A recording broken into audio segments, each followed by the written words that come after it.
ہود علیہ السلام کی زبانی اللہ تعالیٰ ان کی فنکاری کو بیان کرتے ہوئے فرماتے ہیں کہ ہود علیہ السلام نے ان سے کہا، کیا تم ایک ایک ٹیلے پر بطور کھیل نشان لگا رہے ہو؟ مطلب یہ کہ یہ لوگ پہاڑوں کی چوٹیوں پر محل تعمیر کرتے تھے۔ جب ان سے کہا جاتا کہ تم رہتے تو زمین پر ہو اور گھر پہاڑوں پر بناتے ہو، اس کی کیا وجہ ہے؟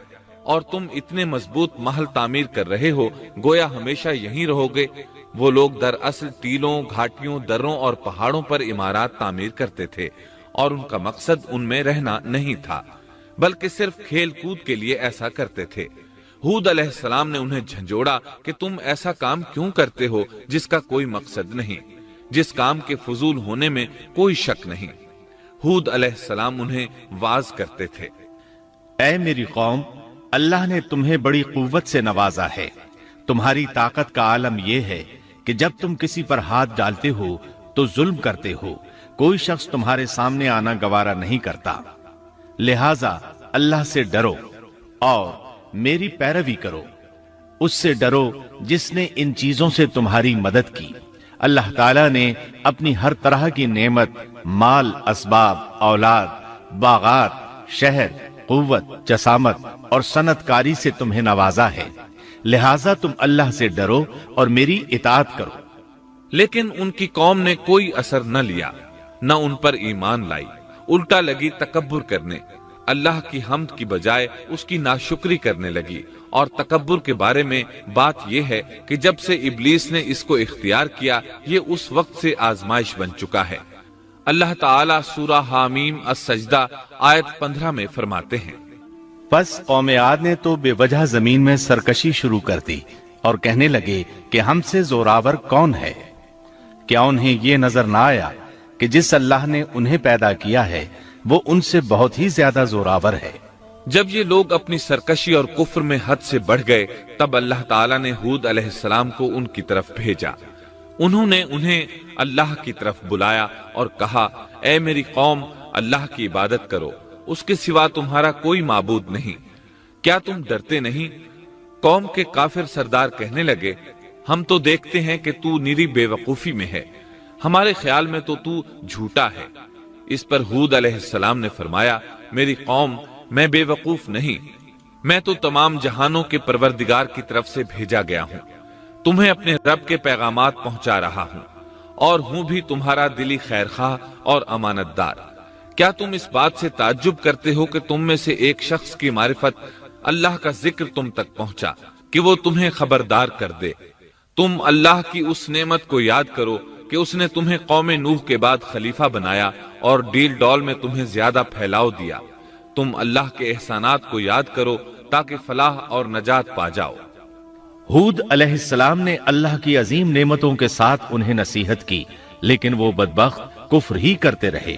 آخر انہیں جھنجھوڑنے کے لیے انہوں نے فرمایا، اے میری قوم، اللہ ہی کی عبادت کرو، اس کے سوا تمہارا کوئی معبود نہیں۔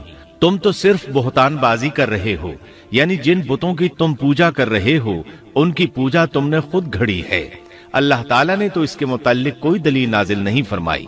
میری قوم کے لوگوں، میں تم سے اس دعوت و تبلیغ کی کوئی اجرت نہیں مانگتا، میرا اجر اس کے ذمے ہے جس نے مجھے پیدا کیا ہے، تو کیا تم پھر بھی عقل سے کام نہیں لیتے؟ اے میری قوم کے لوگوں، اپنے رب سے گزشتہ گناہوں کی معافی طلب کرو، آئندہ گناہوں سے توبہ کرو، تاکہ وہ برسنے والے بادل تم پر بھیج دے اور تمہیں طاقت میں اور بڑھا دے، تاکہ تم گناہگار ہونے کے باوجود روگردانی نہ کرو۔ ہود علیہ السلام مسلسل انہیں دعوت دیتے رہے، لیکن وہ ظالم قوم نوح کی طرح ان کا مذاق اڑانے لگی اور کہنے لگی، ہمارے خیال میں تو بے وقوف ہے، اور شاید تو ہمارے کسی معبود کے بڑے جھپٹے میں آ گیا ہے، تو ہمارے بتوں کو برا کہتا ہے، اس لیے ان میں سے کسی کی مار تم پر پڑی ہے، اسی لیے تو ذہنی مریض بن گیا ہے۔ وہ ظالم لوگ چونکہ آخرت پر ایمان نہیں رکھتے تھے اور دنیا میں خوشحالی کی زندگی بسر کر رہے تھے، اور تھے بھی اپنی قوم کے سردار، اس لیے اپنے ماتحتوں سے کہنے لگے، یہ تو تم جیسا ہی انسان ہے، وہی کچھ کھاتا ہے جو تم کھاتے ہو، اور پیتا بھی وہی کچھ ہے جو تم پیتے ہو۔ اب اگر تم نے اپنے جیسے انسان کی اطاعت قبول کر لی تو سخت خسارے میں رہو گے۔ کیا یہ تمہیں اس بات سے دھمکاتا ہے کہ جب تم مر کر خاک اور ہڈیاں بن جاؤ گے تو پھر زندہ کیے جاؤ گے؟ ہرگز نہیں، یہ بات امکان سے باہر ہے جس کا وعدہ تم سے کیا جاتا ہے۔ یہ زندگی تو صرف دنیا کی ہے، ہم مرتے جیتے رہتے ہیں، ہم پھر نہیں اٹھائے جائیں گے۔ یہ تو وہ شخص ہے جس نے اللہ پر جھوٹ باندھا ہے، ہم اس پر یقین کرنے والے نہیں۔ ہود علیہ السلام انہیں دعوت دیتے رہے یہاں تک کہ ان کی قوم نے واضح طور پر کہہ دیا کہ آپ ہمیں واز سنائیں یا نہ سنائیں، ہم تو اپنی روش نہیں چھوڑیں گے، یہ تو پرانے لوگوں کا دین ہے۔ اس طرح قوم انہیں مسلسل جھٹلاتی ہی رہی۔ آخر ہود علیہ السلام نے بھی انہیں کھلم کھلا دھمکی دی اور فرمایا، لوگو سنو، میں صرف تمہیں ہی نہیں اللہ کو بھی گواہ بنا کر اعلان کرتا ہوں کہ اللہ کے سوا جس کی عبادت ہو رہی ہے میں ان سب سے بری طرح بیزار ہوں۔ اب تم ہی نہیں اپنے ساتھ اوروں کو بھی بلا لو اور اپنے ان سب جھوٹے معبودوں کو بھی بلا لو، اور تم سے جو ہو سکے مجھے نقصان پہنچا دو، مجھے کوئی مہلت نہ دو، نہ مجھ پر ترس کھاؤ۔ یہ فرمانے کے بعد انہوں نے اللہ سے دعا کی، اے پروردگار، ان کے جھٹلانے پر تو میری مدد فرما۔ اللہ کی طرف سے آپ کو جواب ملا، یہ تو بہت ہی جلد اپنے کیے پر پچھتانے لگیں گے۔ اللہ کے نبی کا انکار کرنے، اس سے بغض رکھنے اور اس کا مذاق اڑانے والوں کا انجام کیا ہوا؟ اللہ نے انہیں ایسے زناٹے کی آندھی سے تہس نہس کیا کہ جس کی تاریخ میں مثال نہیں ملتی۔ اللہ نے ان سے بارش روک لی، اس سے خشک سالی کی کیفیت پیدا ہو گئی، درخت اور پھل ختم ہو گئے، وہ لوگ بارش کی خواہش کرنے لگے۔ اسی حالت میں ایک دن اللہ نے انہیں عذاب دینے کا ارادہ فرمایا۔ انہوں نے دیکھا ایک سیاہ بادل ان کی طرف بڑھ رہا ہے، خوشی سے اچھلنے لگے، کہنے لگے یہ بادل ہم پر برسنے والا ہے، جبکہ ان کا خیال غلط تھا۔ دراصل ابر کی صورت میں یہ وہ قہر الہی تھا جس کے آنے کی وہ جلدی مچا رہے تھے۔ وہ عذاب ان کی بستیوں کی تمام چیزوں، پھلوں، خیموں، درختوں کو تہس نہس کرتا ہوا آیا۔ اسے اللہ کا یہی حکم تھا۔ آندھی اس قدر زبردست تھی کہ پہاڑوں پر ان کے تعمیر کردہ محلوں تک کو اڑا لے گئی۔ مجرموں کا یہی بدلہ ہے۔ اللہ تعالیٰ سورۃ الزاریات آیت 41 اور 42 میں فرماتے ہیں، اسی طرح عادیوں میں بھی ہماری طرف سے تنبیہ ہے، جبکہ ہم نے ان پر خیر و برکت سے خالی آندھی بھیجی، وہ جس چیز پر گرتی تھی اسے بوسیدہ ہڈی کی طرح چورا چورا کر دیتی تھی۔ اس آندھی نے ہر چیز کو فنا کر کے رکھ دیا۔ اللہ تعالیٰ ان کی تباہی ایک جگہ ان الفاظ میں بیان کرتے ہیں، قوم عاد نے بھی جھٹلایا، پس کیسا ہوا میرا عذاب اور میری ڈرانے والی باتیں۔ ہم نے ان پر تیز و تند مسلسل چلنے والی ہوا ایک لگاتار منحوس دن میں بھیج دی، جو لوگوں کو اٹھا اٹھا کر دے پٹکتی تھی، گویا کہ وہ جڑ سے کٹے ہوئے کھجور کے تنے ہیں۔